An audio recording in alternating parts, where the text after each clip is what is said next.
और विवाह परमेश्वर ने स्थापित किया है। इसीलिए यहां तक आने के लिए जीवन को बहुत सारी मुसीबतों को झेलते हुए यह आनंददायी खुशी लेकर यहां तक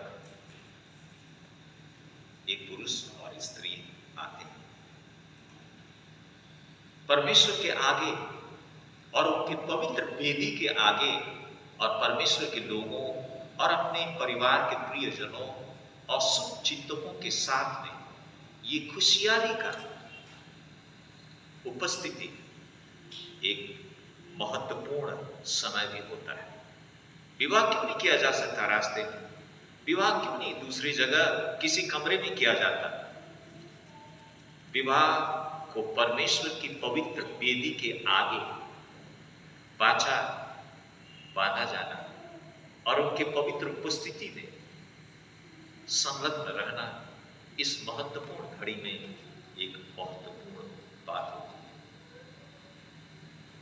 marriage also is a public declaration of love and commitment। अर्थात ये सामाजिक रूप से अपने प्रेम और अपने समर्पण का इजहार करने का समय ये विवाह का समय होता है। प्रेम सभी को चाहिए, इसी के बारे में बाइबल बताती है।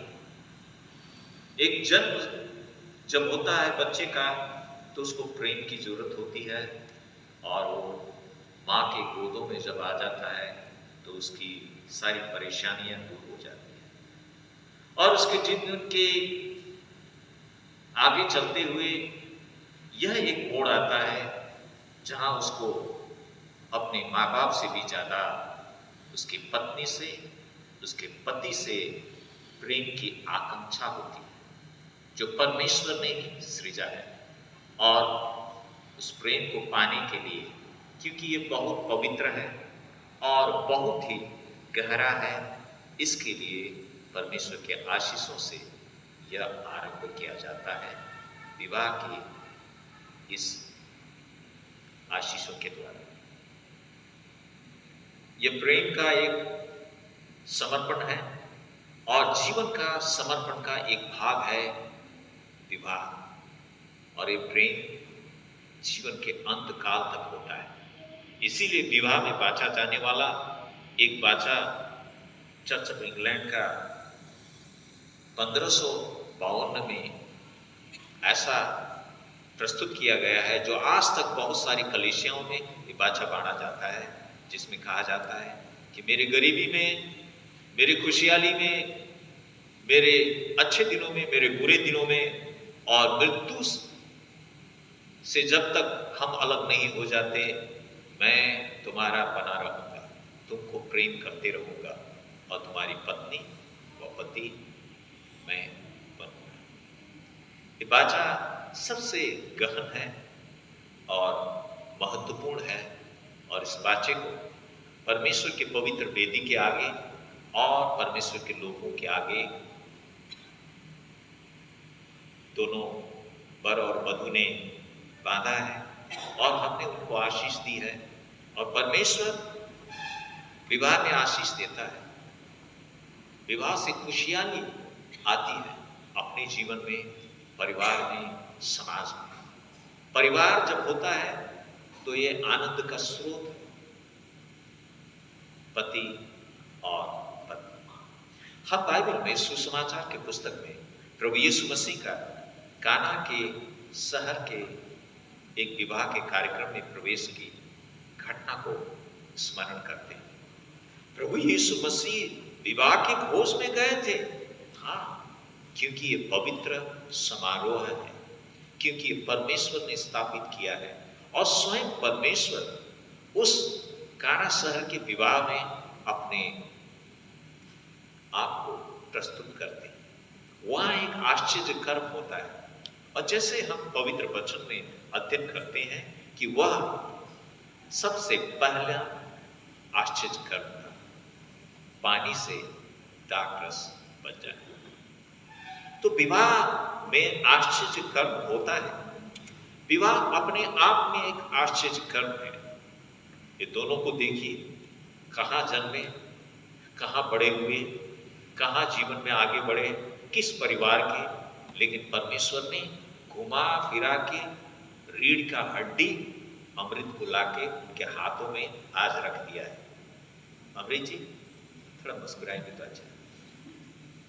बहुत समय की प्रार्थना और संघर्ष के बाद आज आप ये दिन देख रहे हैं। मुझे मालूम है आज आप वचन नहीं सुन रहे हैं, आप कुछ और विचार कर रहे हैं, इसमें कोई आपत्ति नहीं मेरा, मैं दूसरे लोगों से बात कर लेता हूं। ऐसा ही होता है। किसी दिन मेरा भी शादी हुआ था, विवाह, आज से करीब 30 साल पहले। तो वहां के धर्मगुरु ने क्या बताया, क्या वचन दिया, मुझको कुछ याद नहीं। मैं तो बस यही सोच रहा था कि मुझको मेरा रीढ़ का हड्डी मिल गया है ना, मुझे मेरी पत्नी मिल गई है, मेरी प्रार्थना का उत्तर मिल गया है, प्रभु धन्यवाद। एक दिन मैं विवाह दे रहा था किसी गांव में, तो मैंने विवाह के समय वो लड़के लड़की को देखा पहली बार, क्योंकि किसी ने मुझको विवाह के लिए बुलाया था। जैसे मैं विवाह दे रहा था, इसी क्रम में मैंने लड़के को पूछा, बहुत जवान था, मैं सोचा कि मुझे गलत तरीके से यह विवाह देने लाया गया। कहीं कहीं हम जैसे लोगों को कानून के इरादे को भी याद करना पड़ता है। मुझे लगा कि लड़के का उम्र 21 वर्ष नहीं पहुंचा है, तो मैंने ऐसे ही पूछ लिया कार्यक्रम में, आप इस स्त्री से विवाह करना चाहते हैं? लड़का खड़ा हुआ और कहा नहीं। सारे लोग हंसने लगे। तो मैं जानता हूं उस दिन एक चुटकुला बोलकर मैंने सब वातावरण को ठंडा तो किया, लेकिन ऐसे भी लोग हैं जो विवाह में बैठ करके विवाह का अर्थ नहीं समझ पाते। लेकिन आज ये परिस्थिति नहीं है। आज हम इन दोनों को पहचानते हैं, हम जानते हैं।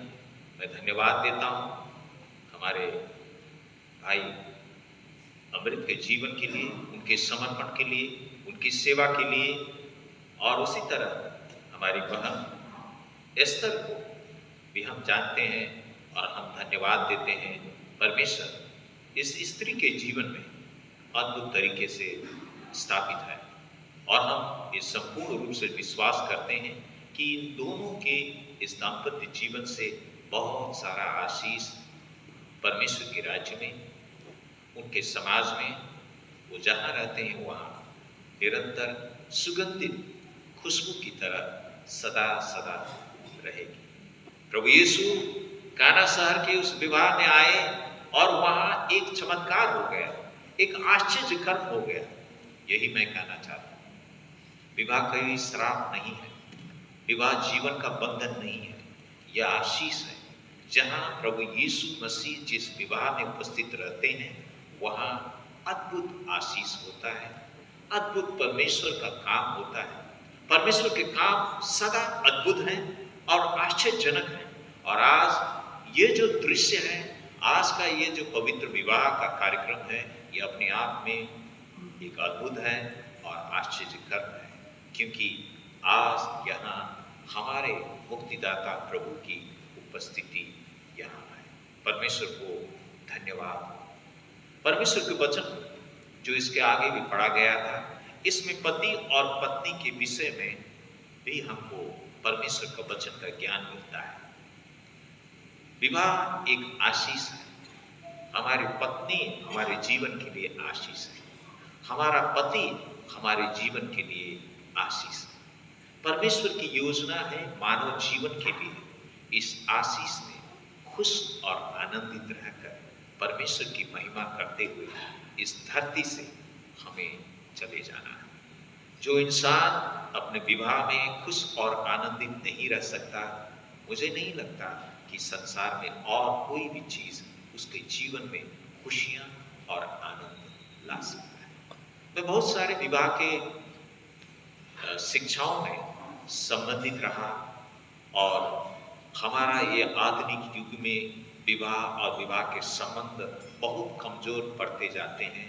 समस्याएं और विकराल परिस्थितियां हमारे चारों ओर है, लेकिन परमेश्वर की सहायता से, जैसा वचन बताता है, 3 धागों से बटी हुई डोरी कमजोर नहीं होती या आसानी से नहीं टूटती, यानी कि पति, पत्नी और परमेश्वर।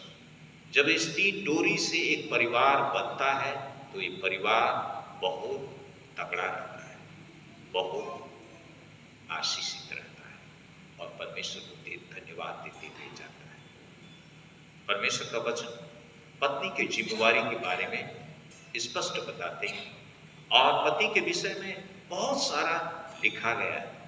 मुझे अच्छा ये लगता है कि परमेश्वर का वचन बताता है जिसको पत्नी मिला है उसको बहुत अच्छा चीज मिला है। अमृत जी सुन रहे ना? तो आज आपको बहुत अच्छा चीज मिला है परमेश्वर के वचन की ओर से, आपको बहुत शुभकामनाएं। लेकिन एस्तर के विषय में अब बाइबल में नहीं लिखा है कि जिसको पति मिला है बहुत अच्छा चीज मिला है, इसलिए मैं कुछ नहीं बोल सकता। अब आपको ही अपने पति को प्यार करके और परमेश्वर के अनुग्रह में उनको अपना जीवन समर्पण करते हुए आप एक आशीषित परिवार के निर्माण में महत्वपूर्ण भूमिका आप खेल सकती हैं। विवाह का कार्यक्रम एक उत्सव है, एक उत्सव है, खुशी का समय है। यहाँ परमेश्वर की खुशियां और आनंद, उनकी भलाई को स्मरण किया जाता है विवाह के दिन में। जब आप किसी दूसरे के विवाह के कार्यक्रम में समावेश होते हैं तो आपकी भी अपनी विवाह का याद आता होगा, है ना? तो आप और मैं परमेश्वर को धन्यवाद देने के लिए चुने हुए लोग हैं और परमेश्वर एक सुंदर परिवार का निर्माण आज उन्होंने किया है और अपनी प्रतिज्ञाओं को हमारे बीच में आज उन्होंने पूरा किया है। अदन के बगीचा में परमेश्वर ने आदम को रखा था, लेकिन आदम खुश नहीं था। अंत में परमेश्वर उनके शरीर से हवा की सृष्टि करते हैं और उन दोनों को एक बनाते हैं और वहां से परिवार और विवाह की स्थापना की जाती है।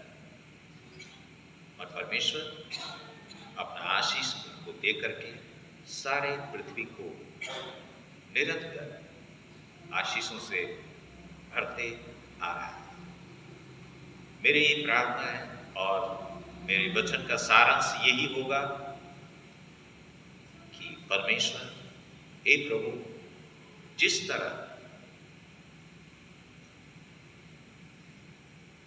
आपने कान्हा के विवाह के कार्यक्रम में आकर वहां एक रौनक भर दी, वहां आशीष का माहौल बना दिया, उसी तरह एस्तर और अमृत के जीवन में आप एक आश्चर्य काम करके इस दाम्पत्य जीवन को अपने आशीष में निरंतर आगे बढ़ाएं। स्वर्ग के पिता ने आज से आप दोनों को पति और पत्नी के रूप में जोड़ दिया है। आपका पारिवारिक जीवन पवित्र एवं सुखमय रहे, हमारी शुभकामना है। परमेश्वर के वचन के आधार पर आपका पारिवारिक जीवन एक बड़ी जिम्मेवारी एवं कर्तव्य है। पारिवारिक जीवन के लिए जरूरी है कि आप आपस में प्रेम करें, एक दूसरे को क्षमा करें, अनुग्रह करें, आप दूसरे को भी प्रेम करने वाले, उनका आदर करने वाले बने, गरीबों को एवं जरूरतमंदों को सहायता करने का मन आप में निरंतर बने रहे। आपके जीवन में पवित्र वचन का पढ़ना एवं पारिवारिक प्रार्थना करना नित्य बना रहे। प्रभु की आराधना एवं पवित्र मेज में भाग लेने से कभी भी वंचित न हो। जीवन में प्रभु के द्वारा दी जाने वाली हर भलाई एवं आशीषों का दशमांश हमेशा प्रभु के भवन में पहुंचाते रहें। आपके जीवन को आशीष देते हुए जब परमेश्वर आपको संतान देगा तो उन्हें परमेश्वर के वचन में, उनकी भक्ति में पालें, पोसें और उनके सामने आदर से जीवन प्रस्तुत करें। अतः आपके इस सांसारिक जीवन को प्रभु के द्वारा आशीषित करने एवं आपको तथा आपके बच्चों को हमेशा प्रभु के साथ चलते रहने में परमेश्वर आपकी निरंतर मदद करे।